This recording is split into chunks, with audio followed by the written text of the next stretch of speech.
HTML के next tutorial में आप सभी को खुशामदीद करता हूं और HTML के इस ट्यूटोरियल में हम सीखेंगे कि HTML कमेंट्स यानी कि HTML का जो हमारे पास कोड होता है उसमें हम कमेंट्स कैसे ऐड करते हैं। बेसिकली आप सभी को पता ही होगा, अगर आप न्यू हैं प्रोग्रामिंग वेब प्रोग्रामिंग के इस कोर्स में, तो मैं आप सबसे पहले बता दूं कि जब भी हम जो है प्रोग्रामिंग करते हैं यानी कि कोई किसी भी किस्म की, तो उसमें हम एक कमेंट ऐड कर देते हैं, यानी कि ताकि हमारे पास अगर उस हमारी जगह कोई और प्रोग्रामर आ जाए तो वो इजीली हमारे पास प्रोग्राम को समझ सके कि हमने प्रोग्राम में किस जगह पर कौन सी हमने जो है वो चेंजेस किए या कौन सा हमारे प्रोग्राम का कौन सा फंक्शन परफॉर्म कर रहा है। तो उसके लिए मैं आपको आज सिखाने जा रहा हूँ कि HTML में हम कमेंट्स कैसे ऐड करते हैं। सबसे पहले यानी कि फॉर एग्जांपल मैं अगर कोई पैराग्राफ लिखता हूँ लॉरेम डमी टेक्स्ट की मदद से, यानी कि फॉर एग्जांपल मैंने इसमें 10 डमी टेक्स्ट मैंने डाल दिए, उसके बाद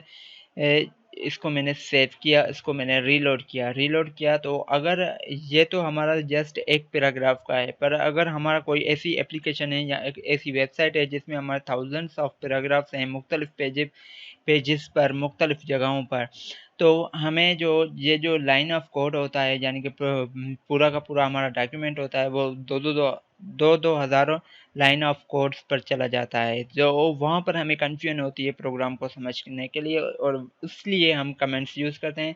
तो HTML में जो हम कमेंट्स यूज़ करते हैं वो किस लिए, ऐसे हम क्या करते हैं, सबसे पहले एंगल ब्रैकेट यानी कि डालते हैं, उसके बाद हम एपोस्ट्रॉफी साइन की डालते हैं एपोस्ट्रॉफी की, उसके बाद डबल हाइफन डालते हैं। डबल हाइफन जैसे ही डालते हैं तो हमारे पास अगर हम कोई कोड एडिटर यूज़ करते हैं तो बाज़ औक़ात वो ऑटोमेटिकली जो है यानी कि एंडिंग ऑफ कमेंट जो होता है वो ऑटोमेटिकली आ जाता है, पर अगर हम मैन्युअली यानी कि सिंपल नोटपैड पर काम कर रहे हैं तो वो हमें डालने पड़ते हैं।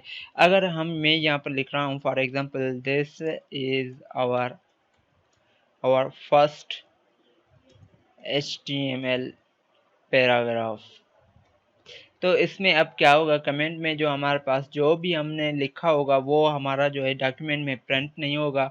उसके बाद मैं कमेंट को ओवर करूँगा डबल हाइफन डालकर उसको यहाँ पर ऐसे क्लोज कर दिया। जैसे ही अब ये हमारी ग्रीन कलर में ये जो हमारी कमेंट हो गई, ये हमारी सिंगल लाइन कमेंट है।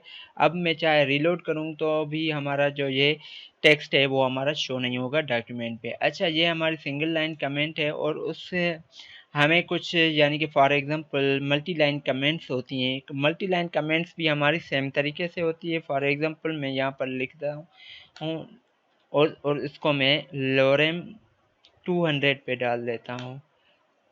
तो अब हमारे पास वापस करते हैं, हम इसको थोड़ा छोटा करते हैं, लोरेम 50 था। तो अब हमारे पास ये जो है मल्टी लाइन पे आ गई, ये जो लाइन ऑफ कोड यानी कि मल्टीपल लाइन से हमने यूज़ की है यहाँ पर। तो अब क्या करेंगे, यहाँ हम इसके बाद हम हेडिंग यूज़ करते हैं। For example H1 comment section मैंने यूज़ किया, कंट्रोल S। अब ये हमारा प्रिंट हो गया यहाँ पर डॉक्यूमेंट पे। पर अगर मैं यहाँ पर इसमें कमेंट डालता हूँ तो कमेंट में हमारे पास क्या होगा, सेम तरीके से एंगल ब्रैकेट, उसके बाद ये हमारी साइन आ जाएगी, उसके बाद डबल हाइफन को अब हम क्लोज कहाँ पर करेंगे, जहाँ पर हम कमेंट को क्लोज करना चाहते हैं। तो यहाँ से मैंने यहाँ पर क्लोज करना चाहे कमेंट को, जैसे ही मैं इसको क्लोज करूँगा तो नीचे वाली जो साइंस है वो लाइन ऑफ कोड है वो अपने कलर में आ जाएंगे।